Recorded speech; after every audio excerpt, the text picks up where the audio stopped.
Você está no podcast Segunda Chance e meu nome é Patrícia Mendes.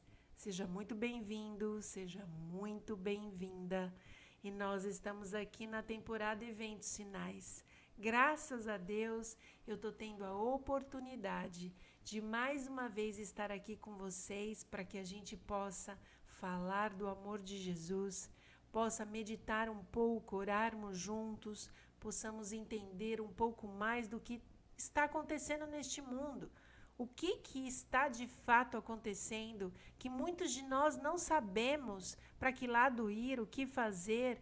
Está uma comoção sobre a terra e nós precisamos entender um pouquinho o que e como agir neste tempo tão diferente que nós estamos vivendo. Eu queria colocar uma pergunta aqui para vocês. Vocês já se perguntaram por que o podcast se chama Segunda Chance? Você já parou para pensar quantas segundas chances Deus já deu para você na sua vida ao longo da sua caminhada, ao longo da sua jornada? Eu parei muito para pensar sobre isso. Eu vivi muitos momentos de quase morte na minha vida. E eu posso dizer para vocês, não só sobre isso, mas sobre restauração, sobre novidades, sobre surpresas. Deus sempre tem como começar, não é recomeçar. Deus tem sempre como começar algo que nós supunhamos que seria o nosso fim. É impressionante como Deus tem o poder de fazer aquilo que é para ser o nosso fim, o começo de grandes coisas. Então, se lembre hoje das suas segundas chances e agradeça a Deus por você existir e conte a sua história para alguém. Pode ser que hoje, neste dia, alguém possa estar precisando de ouvir a história que Deus te deu de segunda chance. Isso é muito especial, isso é muito importante, isso é muito grandioso para que você possa falar às pessoas do amor deste Deus. Bom, nós estamos na temporada Eventos Finais, que é um livro que pertence à Casa Publicadora Brasileira e todos os direitos pertencem a ela também.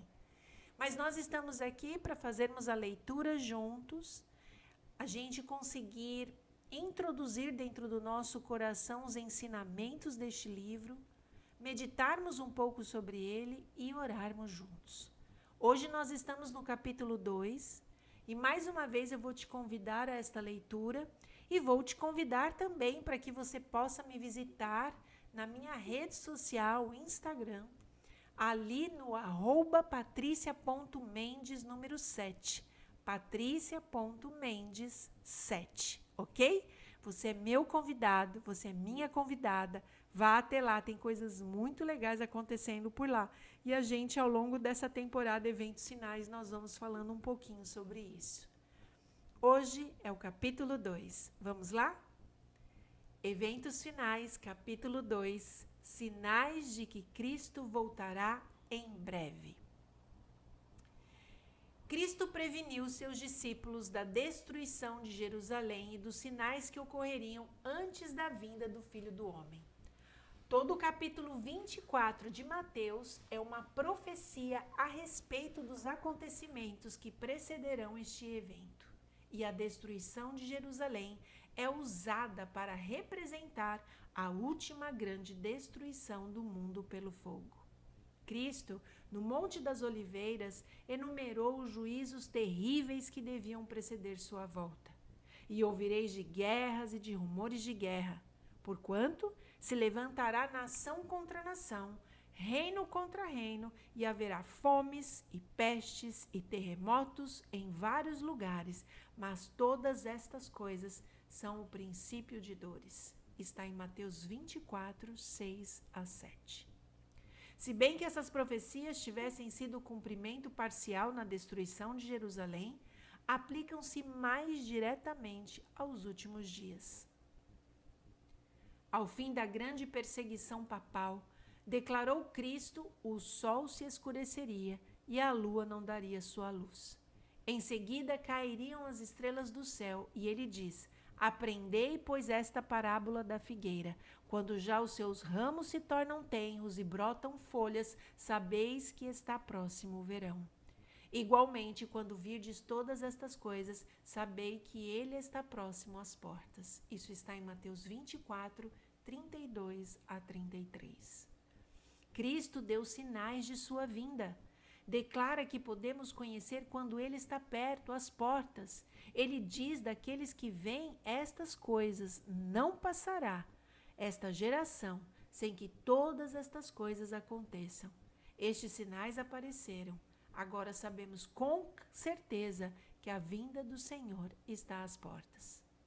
Declara Jesus: e haverá sinais no sol, na lua, nas estrelas, na terra, acontecerá angústias das nações, nos lugares celestiais.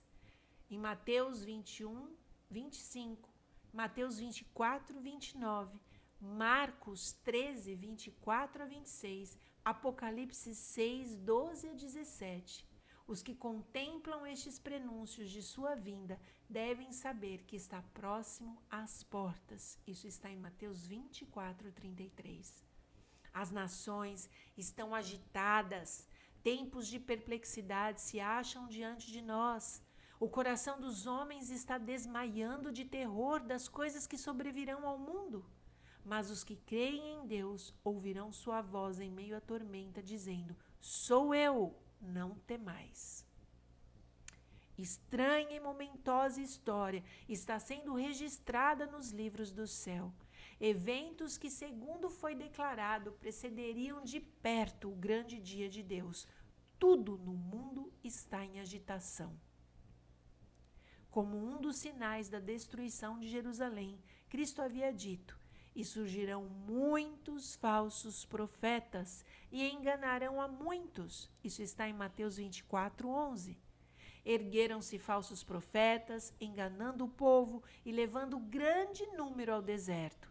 Mágicos, exorcistas, pretendendo miraculoso poder, arrastaram o povo após si às solidões das montanhas, mas esta profecia foi dada também para os últimos dias. Este sinal é o indício do segundo advento. Encontraremos falsas pretensões, erguer-se-ão falsos profetas, haverá falsos sonhos, falsas visões, haverá pregação falsa, porém a palavra não vos desvieis da voz de Deus em sua palavra, diz a palavra de Deus. Tem-me sido mostrado muitos que pretenderão ser especialmente ensinados por Deus, e tentarão levar outros, e por erradas ideias de dever empreenderão uma obra que Deus nunca pôs sobre eles. O resultado será confusão. Busque cada um a Deus com mais fervor por si mesmo, para que possa compreender individualmente sua vontade.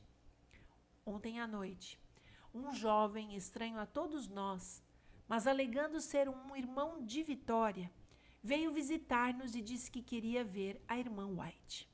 Era de noite e eu recusei vê-lo, conta a irmã White. Nós o convidamos, porém, a permanecer conosco durante a noite e a tomar o de jejum. Após o nosso costumeiro culto matinal, ao estarmos prestes a nos dirigir a nossas várias ocupações, esse jovem se levantou e com um gesto autoritário pediu que nos sentássemos. Ele disse: vocês têm hinários? Cantaremos um hino e então lhes transmitirei uma mensagem, declarei. Se tem uma mensagem, transmita-a sem demora, pois estamos com muita pressa de remeter a correspondência para a América e não temos tempo a perder. Ele começou então a ler alguma coisa que havia escrito, declarando, entre outras coisas, que agora começou o julgamento dos vivos. Ellen White prestou bastante atenção enquanto ele prosseguia e disse finalmente: meu irmão, você não está em perfeitas condições mentais. Exponha claramente como a sua mensagem se refere a nós. Por favor, nos diga isso imediatamente. Seu espírito está muito tenso e você compreende mal o seu trabalho. Grande parte do que você disse está de acordo com a Bíblia e cremos em cada uma dessas palavras, mas você se acha extremamente agitado. Por favor, declare o que tem para nós. Bom, ele disse que devíamos encaixotar as coisas e mudar-nos imediatamente para Battle Creek. Perguntei por que razão e ele respondeu: para transmitir esta mensagem de que começou o julgamento dos vivos. Então Ellen White replicou: a obra que o Senhor nos deu para fazer ainda não está terminada. Quando nossa obra aqui estiver concluída, teremos certeza de que o Senhor nos fará saber que chegou a ocasião de nos mudarmos para Battle Creek, em vez de mostrar-lhe qual é o nosso dever. Deixei que o irmão Starr continuasse a falar com ele, disse Ellen White, enquanto eu reassumia o meu trabalho de escrever. Ele disse ao irmão Starr que quando a irmã White lhe falou tão bondosamente, mas com tanta autoridade, começou a ver que cometera um erro e que as impressões que o haviam incitado tão vigorosamente não eram coerentes ou razoáveis. Embora nossa família seja grande, compondo-se de 10 membros, além de 3 visitantes, decidimos deixar que este jovem fique conosco durante algum tempo. Não podemos permitir que vá ter com pessoas que o tratem asperamente e o condenem, nem desejamos que repita suas revelações. Queremos que permaneça por um pouco de tempo onde possamos comunicar-nos com ele e, se possível, conduzi-lo a caminhos seguros. Quando ocorre este momento desta conversa dentro do recinto da casa de Ellen White, essa pessoa que está ali, ela está demonstrando uma agitação porque, segundo ela tem uma mensagem urgente e emergente para passar, né? Porém, Ellen White, muito cônscia, muito sábia, uma pessoa racional e que tinha intimidade com Deus, ela sabia que aquela mensagem não poderia vir da parte de Deus, sendo que Deus havia comunicado outra coisa a ela. Isso me faz pensar um pouquinho que ventos têm levado a gente para um lado ou para o outro, né? Para onde a gente tem caminhado, para que lado a gente tem ido. Pense sobre isso, porque é uma história, é um detalhe, mas que faz a gente refletir que muitas vezes alguma mensagem chega de forma urgente para nós e a gente precisa ter um conhecimento, como ela diz, um conhecimento nítido de quem é Deus na nossa vida e da palavra de Deus para que a gente não caia em engodos. Fica aí uma dica pra gente. Continuando o capítulo 2. Glutonaria e intemperança. A glutonaria e a intemperança constituem o fundamento da grande depravação moral em nosso mundo. Satanás está ciente disso e tenta constantemente a homens e mulheres para que condescendam com a gula à custa da saúde e mesmo da própria vida. Comer, beber e vestir-se tornam-se o alvo da vida para o mundo. Tal estado de coisas existia antes do dilúvio, e este estado de dissipação é uma das marcantes evidências da breve terminação da história terrestre. O quadro que a inspiração nos deu do mundo antediluviano representa muito verdadeiramente a condição a que rapidamente a sociedade moderna caminha. Sabemos que o Senhor virá muito em breve. O mundo está rapidamente se tornando como era nos dias de Noé. Ele se acha entregue à condescendência egoísta. O comer e o beber são levados a excessos. Os homens estão tomando as nocivas bebidas alcoólicas que os deixam transtornados. Nos dias de Noé, a esmagadora maioria se opunha à verdade e se apaixonara por um conjunto de falsidades. A terra estava cheia de violência, a guerra, o crime, o homicídio era a ordem do dia. Assim será também antes da segunda vinda de Cristo. As uniões trabalhistas rapidamente se agitam e apelam à violência se suas reivindicações não são atendidas. Mais e mais claro está se tornando que os habitantes do mundo não estão em harmonia com Deus. Nenhuma teoria científica pode explicar a firme marcha de obreiros iníquos sob o comando de Satanás. Em toda a multidão, anjos ímpios estão em operação, instando homens a cometer atos de violência. A perversidade e crueldade dos homens alcançarão tal atitude que Deus se revelará em sua majestade. Muito em breve, a impiedade do mundo terá atingido o seu limite, e como nos dias de Noé, Deus derramará os seus juízos. Os terríveis relatos que ouvimos de homicídios e roubos, de acidentes ferroviários e atos de violência declaram que o fim de todas as coisas está próximo. Agora mesmo, precisamos estar nos preparando para a segunda vinda do Senhor. Aproxima-se a tempestade, meus amigos, e precisamos aprontar-nos para a sua fúria mediante arrependimento para com Deus e fé em nosso Senhor Jesus Cristo. O Senhor se levantará para sacudir terrivelmente a terra. Veremos aflições por todos os lados. Milhares de navios serão arremessados para as profundezas do mar. Esquadras se submergirão, sendo sacrificados milhões de vidas humanas. Irromperão inesperadamente incêndios que nenhum esforço humano será capaz de extinguir. Os palácios da terra serão varridos pela fúria das chamas. Tornar-se-ão mais e mais frequentes os desastres de estradas de ferro, confusão, colisões e mortes sem um momento de advertência vão ocorrer nas grandes vias de comunicação. O fim está perto, a graça está a terminar. Busquemos a Deus enquanto se pode achar, invoquemo-lo enquanto está perto.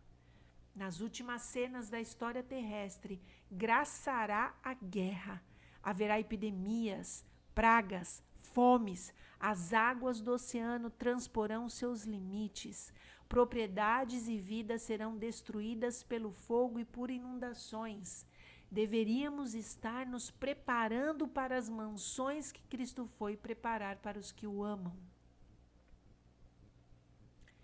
Ellen White conta que numa sexta-feira pela manhã, pouco antes de acordar, uma cena muito impressionante foi apresentada a ela. Parecia que ela havia acordado, mas não estava em seu lar. Das janelas ela podia avistar um terrível incêndio. Grandes bolas de fogo caíam sobre as casas e dessas bolas voavam flechas incandescentes em todas as direções. Era impossível apagar os fogos que se acendiam e muitos lugares estavam sendo destruídos. O terror do povo era indescritível. Depois de algum tempo, ela acordou e ela viu que ela estava em casa. Ela viu uma imensa bola de fogo cair no meio de algumas lindas habitações, destruindo-as imediatamente. Ela ouviu alguns dizerem: sabíamos que os juízos de Deus sobreviriam à terra, mas não sabíamos que viriam tão cedo. Outros, com acento de voz agoniante, diziam: os senhores sabiam? Por que então não nos disseram? Porque nós não sabíamos. O inimigo atuou no passado, amigos, e ainda está atuando. Ele desceu com grande poder e o Espírito de Deus está se retirando da terra. Deus tem retirado sua mão. Só temos de olhar para Johnston, como ela diz, que ela viu na Pensilvânia. Ele não impediu que o diabo acabasse com a existência de toda essa cidade.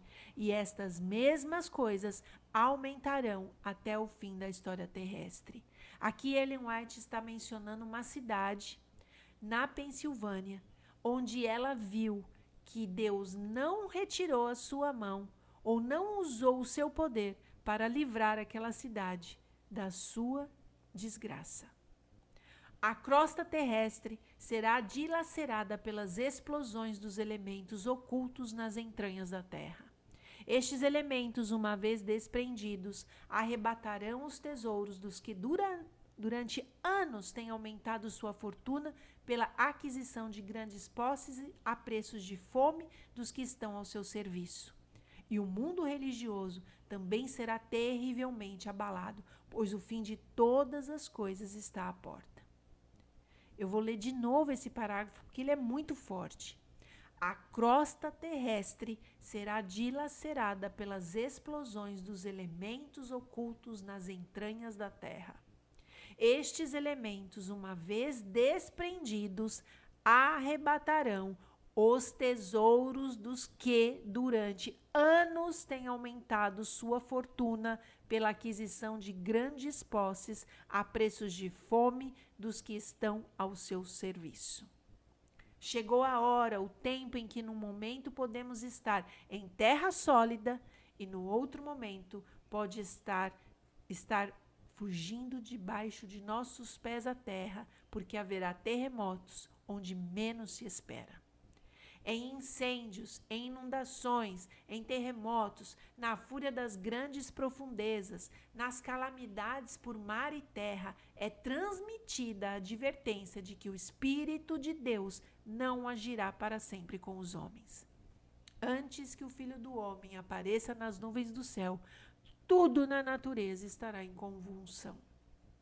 Raios do céu, unindo-se ao fogo na terra, farão com que as montanhas queimem como uma fornalha e lancem suas torrentes de lava sobre aldeias e cidades. Massas derretivas de rocha, lançadas na água pela sublevação das coisas ocultas na terra, farão ferver a água e arremessarão pedras e terra. Haverá fortes terremotos e grande destruição de vidas humanas. Satanás está trabalhando na atmosfera, envenena-a. E aí dependemos de Deus quanto à vida, nossa vida presente e eterna. E estando na posição em que nos encontramos, importa estarmos inteiramente alerta, totalmente devotados, de todo convertidos e consagrados a Deus. Mas parece que nos achamos como paralisados. Deus do céu, desperta-nos. Deus não tem impedido que os poderes das trevas levem avante sua ímpia obra de poluir o ar, uma das fontes de vida e nutrição com um veneno fatal. Não somente afetada a vida vegetal, mas o homem sofre de epidemias. Estas coisas são o resultado de gotas das taças da ira de Deus que estão sendo borrifadas sobre a terra e constituem apenas débeis representações do que acontecerá no futuro próximo. As fomes aumentarão. Epidemias arrebatarão milhares de vidas. Perigos provenientes dos poderes de fora e de atuações satânicas por dentro estão por toda parte ao nosso redor, mas o poder moderador de Deus está sendo exercido atualmente. Foi-me mostrado que o Espírito do Senhor está se retirando da terra. O poder mantenedor de Deus logo será recusado a todos que continuam desrespeitando seus mandamentos. Os relatos de transações fraudulentas, homicídios e crimes de toda espécie chegam até nós diariamente. A iniquidade está se tornando uma coisa tão comum que não ofende mais as suscetibilidades como em tempos passados. O que significam as horríveis calamidades no mar, embarcações arremessadas para a eternidade sem aviso prévio? O que significam os acidentes na terra, fogo consumindo as riquezas que homens acumularam em grande parte pela opressão dos pobres?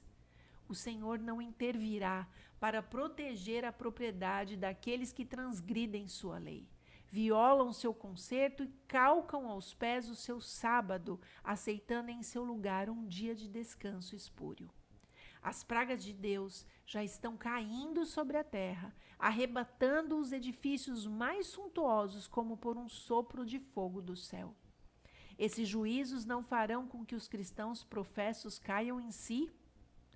Deus permite que sobrevenham para que o mundo se acautele, para que os pecadores temam e tremam diante dele. Deus tem um propósito. E o seu propósito, ao permitir que ocorram essas calamidades, são que ele constitui um de seus meios para chamar homens e mulheres à razão. Mediante atuações incomuns pela natureza, Deus expressará a instrumentalidade humana em dúvida, o que ele revela claramente em sua palavra. Quão frequentemente ouvimos de terremotos e furacões, de destruição pelo fogo e inundações, com grandes perdas de vidas e propriedades. Aparentemente, essas calamidades são caprichos desencadeados da força da natureza, desorganizada, desgovernada, inteiramente fora do controle do homem, mas em todas elas pode ler-se o propósito de Deus. Elas estão entre os instrumentos pelos quais ele busca despertar a homens e mulheres para que sintam o perigo. O mundo não está sem um governante. O programa dos sucessos futuros está na mão do Senhor. A majestade do céu tem sob sua direção o destino das nações e os negócios de sua igreja. Essas representações simbólicas, as serpentes ardentes no deserto, têm dupla finalidade. O povo de Deus não somente aprende delas que as forças físicas da terra estão sob o controle do Criador, mas também que os movimentos religiosos das nações se acham sob o seu domínio. Isto é especialmente verdade no tocante à imposição da observância do domingo. Na grande obra de finalização, nos defrontaremos com perplexidades que não saberemos contornar.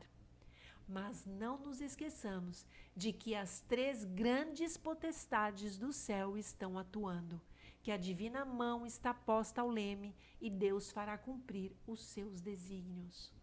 Assim como aquela complicação de semelhanças de rodas se achava sob a direção da mão que havia sob as asas dos querubins, o complicado jogo dos sucessos humanos achava-se sob a direção divina. Por entre as contendas e tumultos das nações, aquele que se assenta acima dos querubins ainda dirige os negócios da terra.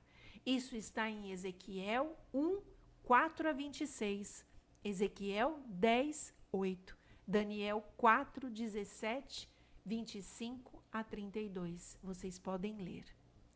Nos anais da história humana, o desenvolvimento das nações, o nascimento e queda dos impérios aparecem como que dependendo da vontade e proeza do homem.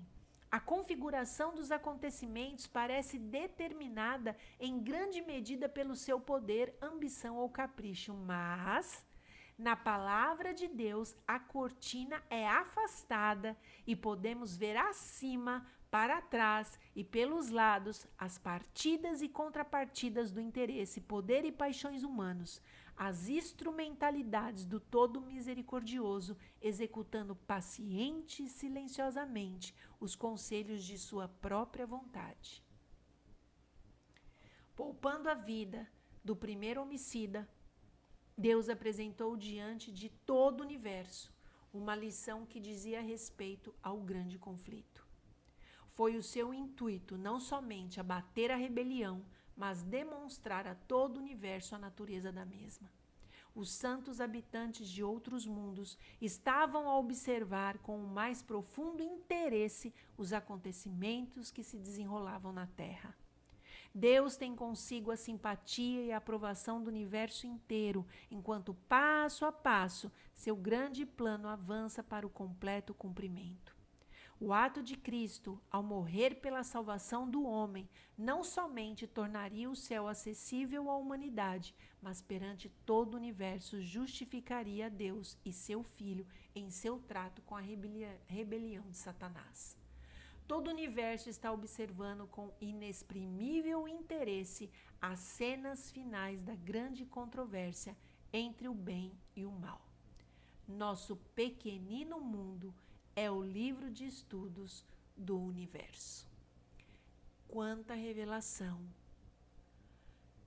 quanta coisa está por vir e quanto Deus quer nos ensinar.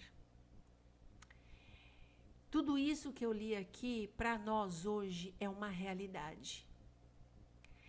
Parece que os nossos olhos, nossos ouvidos, não conseguem captar todos os acontecimentos terrestres que estão ocorrendo ao mesmo tempo. Muita coisa está acontecendo para tirar o nosso foco, para tirar a nossa fé, para fazer com que a gente enlouqueça, para fazer com que a gente sinta medo, para fazer com que nós ataquemos uns aos outros, para trazer contenda, discórdia, destruição.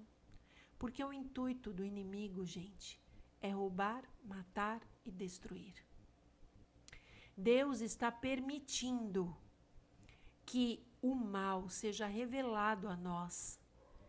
Todas as coisas que estão se passando sobre esta terra têm o olho cuidador de Deus. Ainda que no meio de catástrofes, sofrimentos e dores, e acredite, eu sei do que eu estou te dizendo, ainda que no meio de tudo isso, pareça que o nosso Deus não se importa, Ele está lá, cuidando de nós. Porque para Deus o que importa é a decisão que o nosso coração vai tomar. Ou nós estaremos do lado dele, ou nós estaremos contra ele. E tudo isso vai acontecer mediante a impressão que os acontecimentos dessa terra trarão ao nosso coração.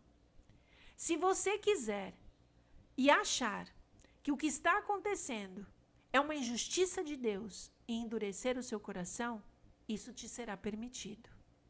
Se você observar e sentir que o que está acontecendo não é obra de Deus, é obra de um ser que quer destruir não somente o nosso raciocínio sobre Deus, mas a nós, isso também te será permitido. O livre-arbítrio está diante de nós. Está havendo uma guerra chamada conflito. Um grande conflito está sendo estabelecido neste tempo nosso, que cada força está se mostrando claramente, e a decisão é nossa. Nossa dor e nosso sofrimento, nossa morte, nosso choro, nossas lágrimas, não se traduzem neste tempo finito, mas vai se traduzir em breve na vinda do nosso Senhor Jesus. Estaremos prontos para sermos salvos para a eternidade? Ou estaremos prontos para declinarmos e ficarmos ao lado do mundo perdedor? A decisão é nossa, a escolha é nossa. E eu queria aproveitar para fazer uma oração com você. Santíssimo Deus, quantos acontecimentos nítidos e claros estão perante os nossos olhos. Ler este livro hoje, para nós, é uma visão nítida e clara, como se nós estivéssemos vendo os nossos jornais, nosso YouTube, nossas redes sociais, em todas as questões, falsos profetas, falsos pastores, pessoas que vêm pregar mentiras, que vêm nos ensinar coisas para tirar de nós a nossa fé, nossa coragem, às vezes até o nosso dinheiro. Nós estamos percebendo que problemas como epidemias, acidentes na atmosfera, no céu, na terra, e tantas coisas estão nos envolvendo, Pai. E tantas pessoas estão vindo em nome de Deus falar coisas para nós, para que a gente acredite. É uma confusão tão grande, é uma comoção tão grande que muitas vezes a gente não sabe para que lado ir, Jesus. Mas nós estamos aqui, com o nosso coração aberto, para que o Senhor fale ao nosso coração, para que o Senhor nos mostre a verdade, nos leve a essa verdade e nos encaminhe, Pai, para o caminho da salvação.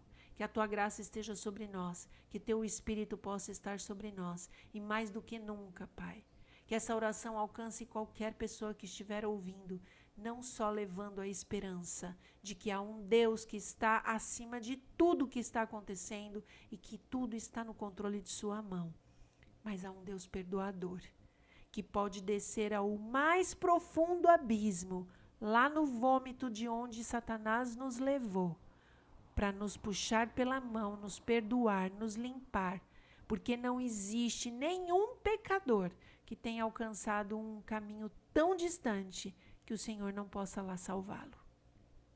Eu estendo, Pai, através dessa oração, o Teu poder, que a Tua graça possa chegar a cada pessoa que está aqui e que a Tua graça esteja conosco. Nós te pedimos e agradecemos, em nome de Jesus. Amém. Que Deus te abençoe e se você quiser conhecer as minhas redes sociais, procure lá no Instagram, patricia.mendes7. Eu espero por você. Forte abraço e até o próximo capítulo.